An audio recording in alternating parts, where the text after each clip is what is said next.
Domain expansion is one of the strongest techniques in the modern world. A guaranteed hit, a personal reality, a weapon that bends the rules of existence. But originally, domain expansion wasn't a technique, it was a catastrophe. Long before sorcerers mastered jujitsu, the first scribes were still learning to shape their emotional energy. They could strengthen their bodies, project force, and sense curses, but they were limited. Their techniques only worked within their physical reach. Everything changed because of one sorcerer. His name has been lost to history, but ancient texts call him the Silent Architect. He wasn't the strongest scribe, but he was the most curious. While others studied symbols carved in stone, he studied the mind.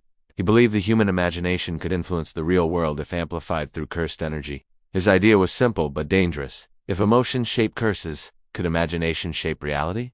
The Silent Architect isolated himself in a cavern filled with early curse remnants. For months he experimented with meditation, visualization, and the emotional formulas carved by his tribe. Slowly, he developed a technique that allowed him to push his consciousness outward, instead of shaping energy inside his body. He shaped the world around him.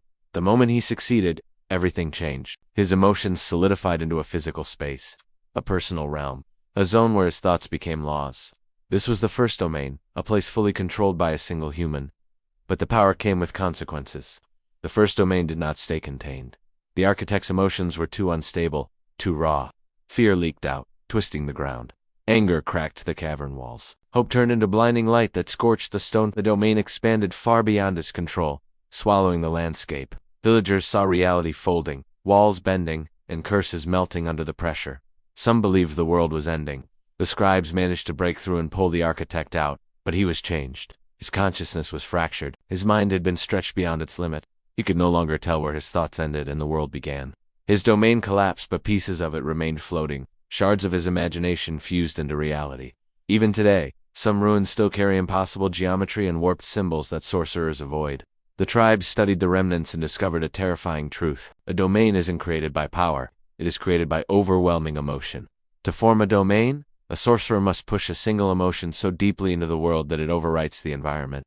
That is why domains always reflect a user's true nature. They are built directly from the soul. The scribes debated destroying the technique, but it was too valuable. If refined, it could save them from curses. If abused, it could wipe out entire clans.